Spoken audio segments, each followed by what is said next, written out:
کھیتی باڑی اور باغبانی کے کام کرتے تھے، اس لیے ان کے لیے ان نعمتوں کا ہی ذکر کرنا مناسب تھا۔ تو حضرت ہود علیہ السلام نے ان الفاظ کے ذریعے اپنی قوم کو راہ راست پر لانے کی بہت کوشش کی۔ حضرت ہود علیہ السلام کی جو قوم تھی، قوم عاد، انہیں اپنی طاقت پر جو ہے وہ بہت ناز تھا، یعنی کہ یہ قوم جو ہے وہ پہلے سے ہی بہت طاقتور تھی اور اس پر انہیں بہت زیادہ غرور بھی تھا، اور وہ یہی کہتے تھے کہ ہم سے بڑھ کر، ہماری قوم سے بڑھ کر طاقتور اور کچھ نہیں۔ اس قوم میں جس شخص کا قد سب سے چھوٹا تھا وہ بھی تقریباً 90 فٹ لمبا تھا، اور جو سب سے لمبا اس قوم میں جو قد تھا وہ 150 فٹ، یعنی کہ یہ قوم آلریڈی بہت ہی زیادہ لمبی چوڑی تھی کہ ان میں جو چھوٹے قد والا انسان تھا وہ بھی کم سے کم 90 فٹ کا تھا۔ اسی وجہ سے یہ اپنے جسموں اور طاقت کے گھمنڈ کی وجہ سے یہی کہتے تھے کہ ہم سے طاقتور کوئی نہیں ہے، ہم پہاڑوں سے بڑے بڑے پتھر اور چٹانیں اٹھا کر ایک جگہ سے دوسری جگہ لے کر جا سکتے ہیں، تو اگر ہمارے سامنے کوئی عذاب بھی آ گیا تو ہم اپنے ہاتھوں سے اسے بھی روک لیں گے۔ ان لوگوں کو اپنی طاقت پر تو بہت ناز تھا، لیکن اللہ تعالیٰ کی طاقت کو سمجھنے سے یہ لوگ قاصر رہے۔ اس قوم کے بارے میں یہ بھی کہا جاتا ہے کہ یہ لوگ بہت بلندیوں پر اور بہت اونچی اونچی عمارات اور محل جو ہے وہ بناتے تھے، تاکہ راہ چلتے لوگ یا جو لوگ وہاں سے اس علاقے سے گزریں وہ ان کی شان و شوکت کی طرف دیکھیں۔ حضرت ہود علیہ السلام اپنی قوم کو سمجھاتے تھے کہ تم لوگوں کے طور طریقے ایسے ہیں جیسے کہ تم لوگوں نے اسی دنیا میں رہنا ہے۔ حضرت ہود علیہ السلام انہیں کہتے تھے کہ تم یہی سمجھتے ہو کہ تمہیں شاید اسی دنیا میں رہنا ہے، جبکہ یہ دنیا فانی ہے، تو اس دنیا میں ہمیشہ رہنے کے لیے دل نہ لگاؤ۔ اسی کے ساتھ ساتھ حضرت ہود علیہ السلام کی قوم جو ہے یہ بہت ظالم قسم کے لوگ بھی تھے، مطلب اگر یہ کسی کو کسی کی بھی وجہ سے اگر گرفتار کرتے تھے تو اس پر کوڑے برساتے تھے اور اسے تلواروں سے ضرب لگاتے تھے، یا پھر ظالموں کو ان پر مسلط کرتے تھے۔ حضرت نوح علیہ السلام کی جو قوم تھی اس میں جتنے بھی قوم کے سردار تھے وہ سب کے سب کافر تھے، لیکن حضرت ہود علیہ السلام کی قوم کے کچھ سردار جو تھے وہ پردہ کے طور پر ایمان لا چکے تھے، یعنی کہ وہ حضرت ہود پر ایمان لے کر آ چکے تھے، لیکن ظاہر طور پر لوگوں کے سامنے انہوں نے اپنے ایمان کو چھپایا ہوا تھا۔ جس طرح سے حضرت نوح علیہ السلام کی قوم جو ہے وہ انہیں بیوقوف سمجھتی تھی کہ کوئی پانی نہیں اور کیچڑ بھی نہیں اور وہ ایک بہت بڑی کشتی جو ہے وہ بنا رہے ہیں، اسی طرح سے حضرت ہود علیہ السلام کی قوم بھی ان کو بیوقوف سمجھتی تھی، جس کے جواب میں حضرت ہود علیہ السلام اپنی قوم سے کہتے تھے کہ اے میری قوم، مجھے بیوقوفی سے کیا علاقہ، میں تو پروردگار عالم کا بھیجا ہوا رسول ہوں، میں تمہیں اپنے رب کے پیغامات پہنچاتا ہوں اور تمہارا خیر خواہ ہوں۔ بہت سے انبیاء کرام کو ان کی اپنی قوم نے بیوقوف اور گمراہ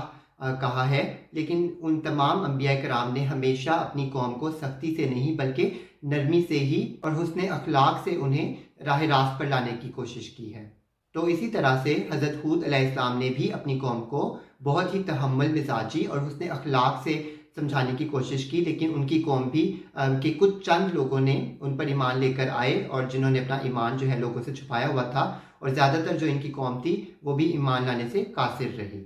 حضرت ہود علیہ السلام کی قوم ان سے یہ بھی کہتی تھی کہ تم ہمارے لیے کوئی دلائل یا معجزات نہیں لے کر آئے تو ہم تمہاری بات پر کیسے یقین کر لیں۔ حالانکہ حضرت ہود علیہ السلام نے بھی کچھ معجزات جو ہیں وہ اپنی قوم کو دکھائے، لیکن ان کی جو قوم ہے وہ اپنی جہالت کی وجہ سے ان سب چیزوں پر انکار کر دیتی، اور ان کی قوم ان سے یہی کہتی کہ ہم تمہارے کہنے پر اپنے معبودوں کو، اپنے بتوں کو نہیں چھوڑ سکتے۔ آج تک جتنی بھی قومیں جو ہیں وہ جو بت پرستی کرتی ہیں ان کے بارے میں یہی کہا جاتا ہے کہ یہ ناعقل لوگ ہیں، یعنی میں ان لوگوں میں عقل نہیں ہے، کیونکہ وہ خود دیکھتے ہیں، سمجھتے ہیں، جانتے ہیں کہ ایک بت ان کے لیے کچھ بھی نہیں کر سکتا جو ان کے ہاتھوں سے بنایا گیا ہے۔ تو جب ایک بت ان کو نہ سن سکتا ہے، نہ ان کی بات کا جواب دے سکتا ہے، تو بت پرستی کرنے والی جو قومیں ہیں وہ ناعقل کہی جاتی ہیں۔ تو اسی طرح سے یہ قوم بھی جو ہے صرف اور صرف اپنی ضد اور حسد کی وجہ سے ایمان نہیں لے کر آتی تھی، ورنہ بظاہر تو انکار کی کوئی وجہ تھی ہی نہیں، بلکہ جواب میں حضرت ہود علیہ السلام کو یہی کہتے تھے ان کی قوم والے کہ تم ہمارے بنائے ہوئے بتوں، ہمارے معبودوں کی برائیاں کرتے رہتے ہو، تو ہمارے بتوں نے ہی تمہاری عقل کو ضائع کر دیا ہے، جس کی وجہ سے تم اس طرح کی باتیں کرتے ہو۔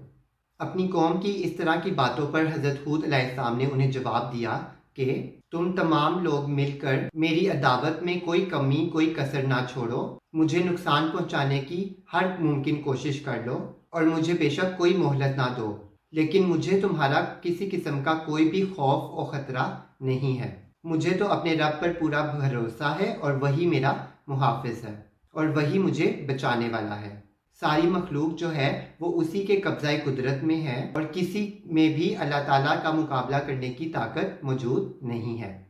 جب حضرت ہود علیہ السلام نے اپنی قوم کو راہ راست پر لانے کے لیے ہر ممکن کوشش کر لی تو لیکن ان کی قوم نے ان کی کوئی بات نہیں مانی اور ان کی تمام تعلیمات اور تبلیغوں کو رد کر دیا اور بت پرستی جو ہے اس کو نہیں چھوڑا، تو اس کے بعد حضرت ہود علیہ السلام نے اپنی قوم سے کہا کہ اب تم اللہ تعالیٰ کے عذاب کا انتظار کرو جو تمہیں تباہ و برباد کر دے گا، اور اگر تم یہ سوچتے ہو کہ تم اس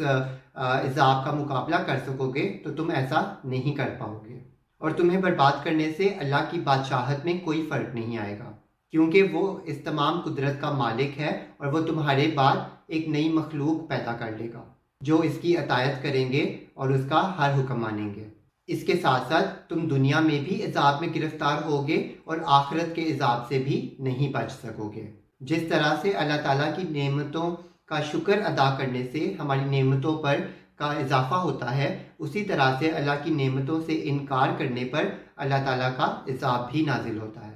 تو حضرت ہود علیہ السلام کی ان سب باتوں کے جواب میں ان کی قوم نے ان سے کہا کہ ہمیں تمہارے عذاب کے خوف دلانے کی کوئی فکر نہیں اور نہ ہی ہم تم سے کوئی نصیحت حاصل کریں گے، کیونکہ تم بھی پہلے نبیوں کی طرح ہمیں عذاب سے ڈرا رہے ہو، تو یہ تو ایک رسم ہی بن چکی ہے اور ہم تو ویسے بھی بہت بڑی طاقت کے مالک ہیں، تو یہ عذاب جو ہے یہ ہمارا کچھ نہیں بگاڑ سکے گا۔ جیسے کہ پہلے ذکر کیا جا چکا ہے کہ حضرت ہود علیہ السلام کی قوم عاد جو ہے ان پر حضرت ہود علیہ السلام کی تکذیب کرنے کی وجہ سے 3 سال تک کے لیے پہلے ہی بارشوں کا آنا روک دیا گیا تھا۔ تو پھر جب اس قوم پر عذاب آنے کا وقت ہوا تو اللہ تعالیٰ نے سیاہ بادلوں کو چلایا جو ان کی وادیوں سے ظاہر ہوئے۔ یہ بادل وہی بادل تھے جو عام طور پر بارش برسانے کے لیے آتے ہیں، تو جب یہ بادل قوم عاد کی وادیوں کی طرف آئے تو وہ لوگ ان بادلوں کو دیکھ کر بہت خوش ہوئے اور کہنے لگے کہ بارش برسانے والے بادل آ گئے ہیں، اب ہم پر 3 سالہ قحط کا دور ختم ہو جائے گا۔ چونکہ حضرت ہود علیہ السلام کی قوم پہلے سے ہی ان کو یہی کہتی تھی کہ تم عذاب لے کر آنا چاہو تو ہم پر عذاب لے آؤ، ہم اس کا مقابلہ کر لیں گے اور اسے روک لیں گے۔ تو جب ان پر یہ عذاب آ رہا تھا یعنی کہ بادل اس طرف آ رہے تھے، تو حضرت ہود علیہ السلام نے اپنی قوم سے کہا کہ یہ وہی ہے جس کی تمہیں بہت جلدی پڑی ہوئی تھی۔ ان سیاہ بادلوں سے اس قوم پر آئے گئے عذاب کی شروعات ہو گئی۔ اس قوم پر تقریباً 7 راتیں اور 8 دن تک لگاتار شدید آندھی چلی اور ان بادلوں میں صرف گرج تھی، بارش نہیں تھی۔ تو جب انہوں نے دیکھا کہ شدید گرجنے والی آندھی جو ہے وہ فضا میں حیوانوں اور پرندوں کو اڑا رہی ہے، تو یہ لوگ اپنے مکانات میں داخل ہو گئے تاکہ اس آندھی سے خود کو بچا سکیں، اور ان کے سارے دعوے تھے جو کہ ہم عذاب کو روک لیں گے، وہ سارے دعوے ان کے دھرے کے دھرے رہ گئے۔ اللہ تعالیٰ نے اس فرشتے کو حکم دیا جو ہوائیں چلانے پر مقرر ہے کہ عاد کی قوم پر اپنی ہواؤں کے خزانے سے اتنی مقدار میں ہوا کھول دو جتنی مقدار ایک انگوٹھی کی ہوتی ہے۔ اس کا مطلب یہ ہوا کہ اللہ تعالیٰ کی قدرت اور اللہ تعالیٰ کے خزانوں کے حساب سے تو یہ بہت معمولی ہوا تھی، لیکن دنیا میں یہ معمولی سی ہوا ایک بہت ہی ہولناک طوفان تھا اور تباہ کن آندھی تھی۔ سب سے پہلے ایک عورت نے دیکھا کہ اس ہوا میں کچھ آگ کے شعلے ہیں، اور اس شدید ہوا نے ان کے مکانات کے دروازوں کو بھی گرا دیا۔ یہ تمام سلسلہ جو ہے وہ 7 راتیں اور 8 دنوں تک مسلسل ایسے ہی چلتا رہا۔ یہ آندھی جو ہے وہ ایک پل کے لیے بھی اس دوران میں نہیں رکی اور وہ تمام قوم جو ہے وہ سب کے سب تباہ و برباد ہو گئے۔ بڑے بڑے قد والے، اپنی طاقت پر ناز کرنے والے جب اللہ تعالیٰ کی گرفت میں آئے تو ایسے برباد ہوئے کہ مرے ہوئے یوں نظر آ رہے تھے کہ جیسے کھجوروں کے تنے گرے ہوئے ہیں۔ جو لوگ مومن ہیں، ایمان والے لوگ ہیں اور جو اللہ تعالیٰ پر یقین رکھتے ہیں، ان پر اللہ تعالیٰ کبھی بھی عذاب نہیں لے کر آتا۔ اسی وجہ سے حضرت نوح علیہ السلام کی قوم پر بھی جب عذاب آیا تو جو ایمان والے لوگ تھے وہ ان کے ساتھ کشتی میں سوار ہو گئے تھے۔ اسی طرح سے حضرت لوط علیہ السلام کی قوم پر جب عذاب آیا تھا تو ان کے گھر والوں کو بھی اللہ تعالیٰ نے حکم دیا تھا کہ انہیں اپنے ساتھ یہاں سے لے کر چلے جائیں۔ اسی طرح سے حضرت ہود علیہ السلام کی قوم میں بھی تمام لوگ کافر نہیں تھے، بلکہ کچھ لوگ اللہ پر ایمان لائے ہوئے تھے۔ اس وجہ سے حضرت ہود علیہ السلام نے اللہ تعالیٰ کے حکم کی تعمیل کرتے ہوئے اپنی قوم کے جو ایمان والے لوگ تھے ان کے ارد گرد ایک خط کھینچ دیا، اور وہ جو شدید آندھی تھی وہ ان کے لیے ایک خوشگوار موسم بہار کی طرح انہیں محسوس ہوئی۔ مطلب یہ کہ جہاں پر ایک طرف کافر لوگ تباہ و برباد ہو رہے تھے، ان کی گردنیں ٹوٹ رہی تھیں اور وہ لوگ ریت کے ٹیلوں میں دب رہے تھے، وہاں پر اللہ والے اور اللہ کے نبی پر ایمان لانے والے لوگ اسی آندھی سے لطف اندوز ہو رہے تھے۔ مطلب یہ کہ جتنے بھی کفار تھے وہ اس دنیا کے عذاب میں بھی مبتلا ہو گئے، اور قیامت کے بعد آخرت میں بھی وہ شدید عذاب میں مبتلا ہوں گے، اور مومنوں کو اللہ تعالیٰ نے دنیا کے عذاب سے بھی محفوظ رکھا ہے، اور وہ لوگ آخرت میں قیامت کے بعد آنے والے عذاب سے بھی محفوظ رہیں گے۔ اللہ تعالیٰ ہم سب کو ایمان پر قائم و دائم رہنے کی توفیق عطا فرمائے،